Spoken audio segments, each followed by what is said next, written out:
We're also grateful to be joined by our Secretary of the Treasury, who's doing the easiest job. I think it's probably the easiest job right now in government, would you say? Companies are coming out of the countries, are coming from all over. They want to just sign, sign, sign. We're doing okay. But you're doing really well. Thank you very much. Scott's going to be doing the swearing in. No one in America is more highly qualified to lead the SEC in this exciting time than Paul. He's devoted his entire life to the cause of free, clear, pro-growth, and pro-innovation securities markets. After graduating very, very high in his class, I will tell you, Vanderbilt University School of Law, Paul began a distinguished career practicing securities law in New York City before joining the staff of the SEC in the 1990s.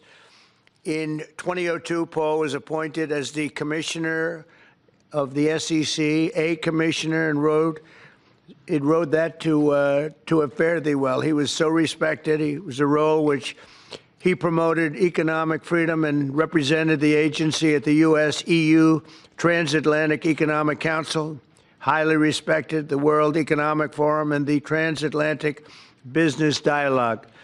After completing his term in 2008, Paul began a successful consulting practice and continued to advocate for a common-sense approach to securities regulation.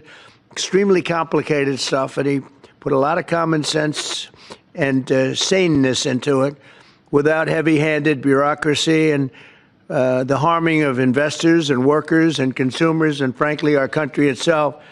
Paul has also been a leader in the emerging crypto and blockchain industries and served as co-chair of the Digital Chambers Token Alliance.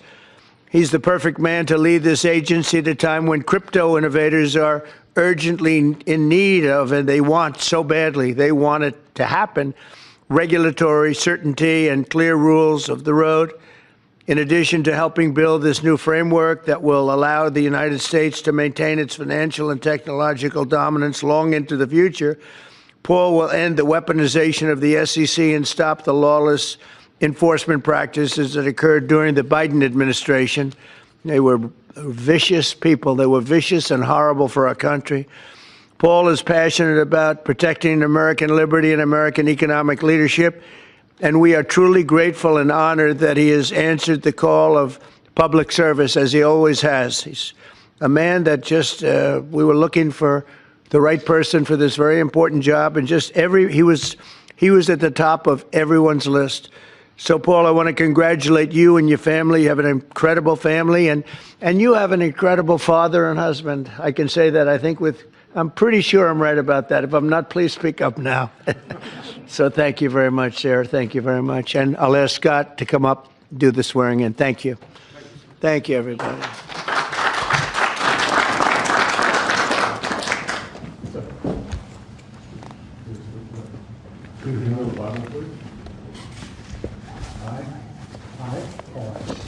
Do solemnly swear. Do solemnly swear. That I will support and defend. That I will support and defend. The Constitution of the United States. The Constitution of the United States. Against all enemies. Against all enemies. Foreign and domestic. Foreign and domestic. That I will bear true faith. That I will bear true faith. And allegiance to the same. And allegiance to the same. That I take this obligation freely. That I take this obligation freely. Without any mental reservation. Without any mental reservation. Or purpose of evasion. Or purpose of evasion. And that I will well. That I will well. And faithfully discharge. And faithfully discharge. The duties of the office. The duties of the office. On which I'm about to enter. On which I'm about to enter. So help me God. So help me God. Congratulations. Thank you.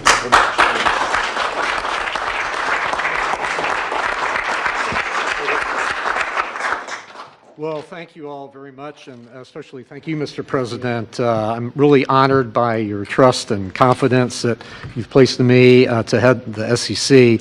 But I really must say the Oval Office has never looked better. One could really describe it as glistening, and I've heard stories about it, and it's true. It's the touch of a confident president leading with optimism towards an American golden age. So thank you for that. And so to my wife, Sarah, and to our sons, Stuart, Peter, and Henry, thank you all for your steadfast love and support. I'm grateful for the sacrifices that each of you have made to enable me to serve America. And thanks to Secretary Bessent for administering the oath as well. But a note about my family real quickly. Today would have been my father's 114th birthday. Colonel Atkins was a veteran of World War II and Korea.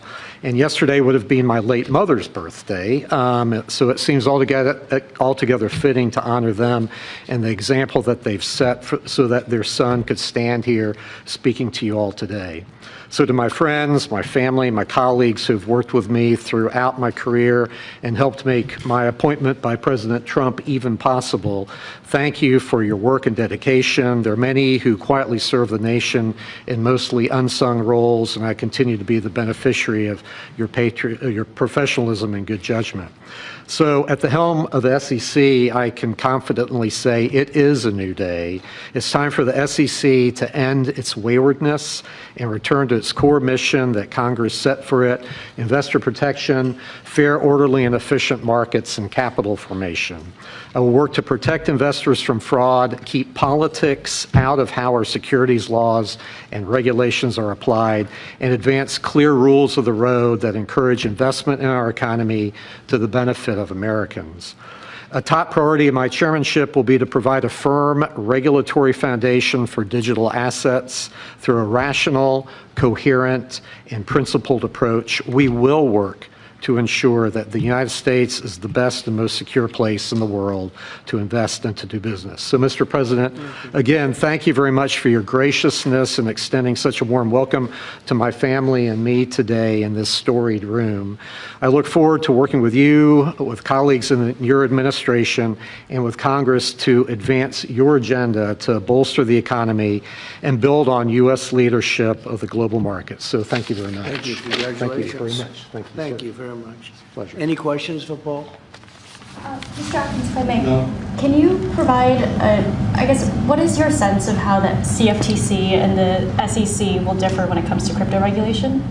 I hope that we won't. Brian Quintenz, whom the president has nominated, is a great guy. I've known him for years, and you know, I intend to work closely with him, and I really look forward to his leadership there. I think there's no reason why the two agencies can't be working cheek to jowl on these issues for the American investor and the American economy. Mr. Atkins, do you have a view on Chinese listed stocks on the U.S. exchanges?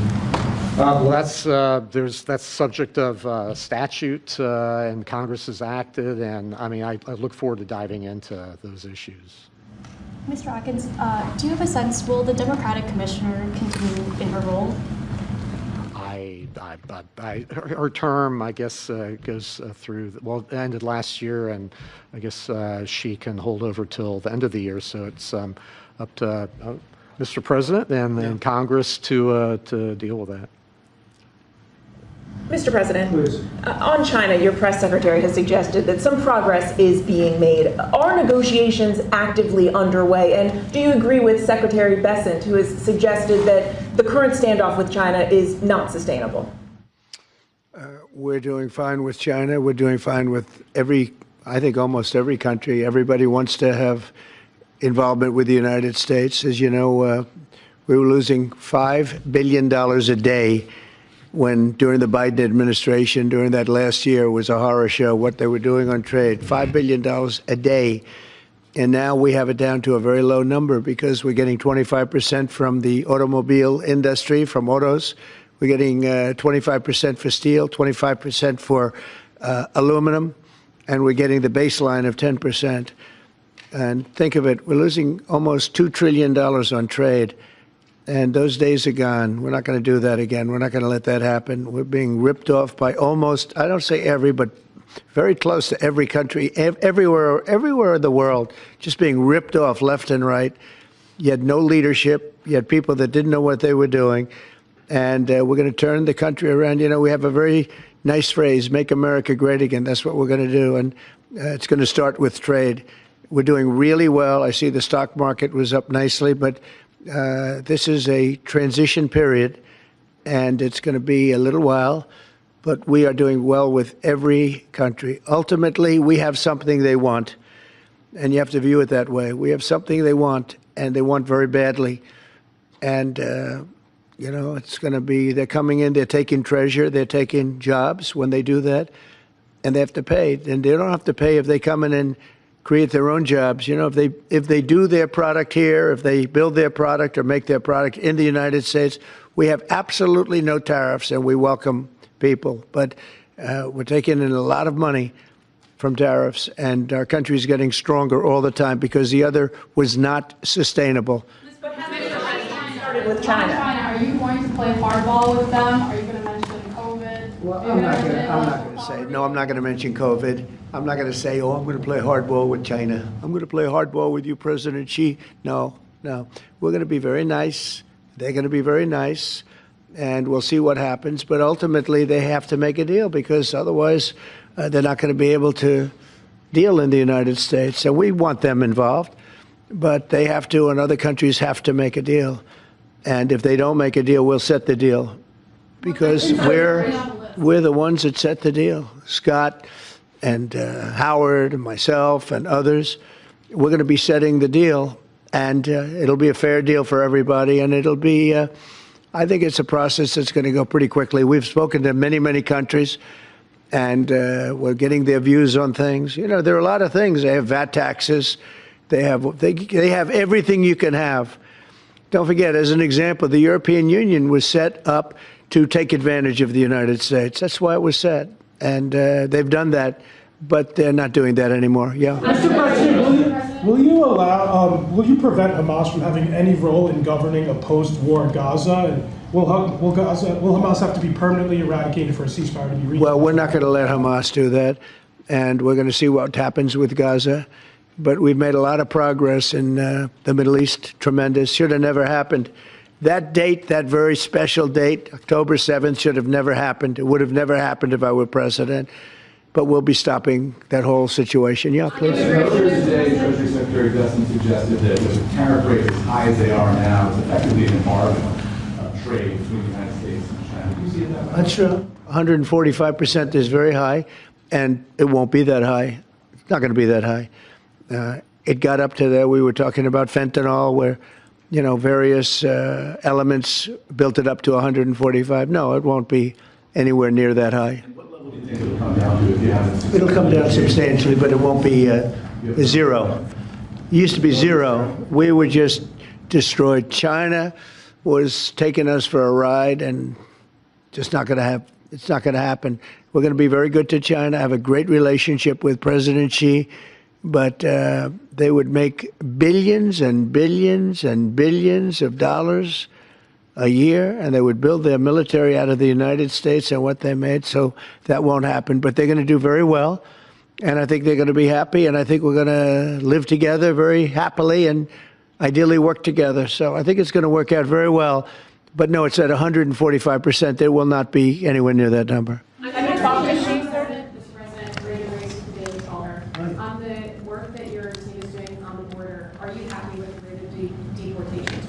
Oh, it's amazing what they've done on the borders. Thank you for the question, because honestly, it's one of the great successes. We have virtually nobody coming in illegally. We do have people coming in legally because we want people to come in, but we have nobody coming in through the border virtually. We were having hundreds of thousands of people a month come in under Biden, and they came in from prisons, they came in from mental institutions, they came in from gangs in Venezuela and other countries all over the world, not just South America. They were emptying their prisons into the United States. Venezuela emptied its prisons out, but many countries emptied their prisons into the Congo, as an example, in Africa, emptied their prisons into the United States, and we're getting them out. And I hope we get cooperation from the courts, because, you know, we have thousands of people that are ready to go out, and you can't have a trial for all of these people. It wasn't meant, the system wasn't meant, and we don't think there's anything that says that, look, we are getting some very bad people, killers, murderers, drug dealers, really bad people, the mentally ill, the mentally insane. They emptied out insane asylums into our country. We're getting them out, and a judge can't say, no, you have to have a trial. The trial's going to take 2 years, and no, we're going to have a very we're going to have a very dangerous country if we're not allowed to do what we're entitled to do. And I won an election based on the fact that we get them out, and we've done an amazing job. Look, we've stopped. Everybody admits, even the radical left, we have got the strongest border we've ever had, even stronger than what I had it for 4 years. We had a great border. We solved the problem, but it's a tad stronger, which is, I don't know if that's disappointing or not to me.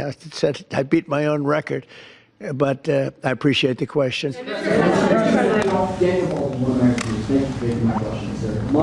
you, Daniel.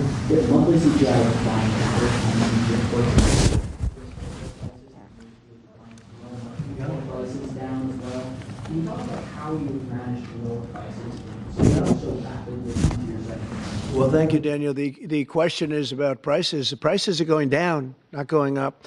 One of the big things is energy is going down. I see that we had a couple of states where gasoline was at $1.98 a gallon. Nobody thought they'd see that for years, maybe, and that's a big thing.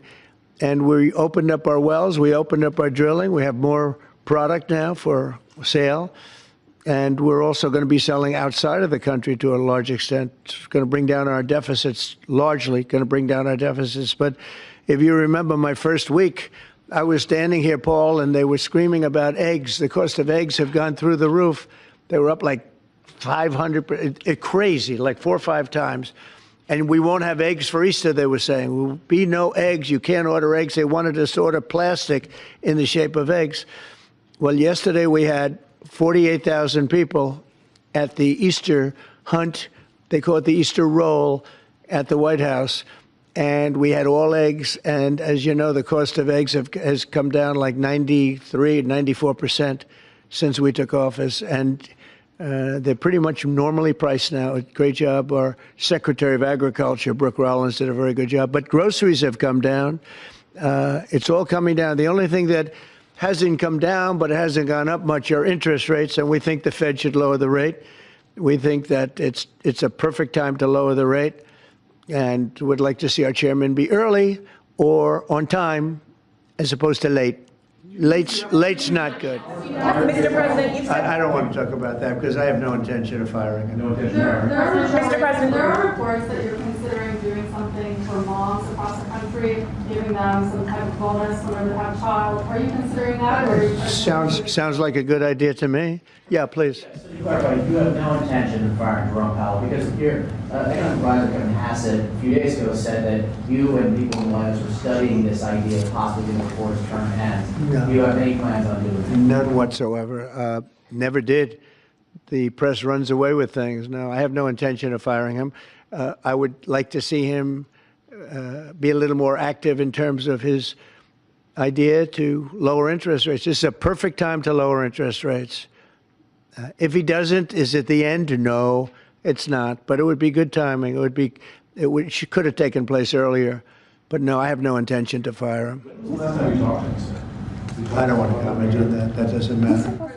Mr. President, you said... when can we expect the Epstein documents to be released? The rest of them. Which documents? The Epstein files. I don't know. I'll speak to the Attorney General about that. I really don't know. I know that we've done the RFK. The Kennedy, Martin Luther King is out there very shortly, so we'll find out.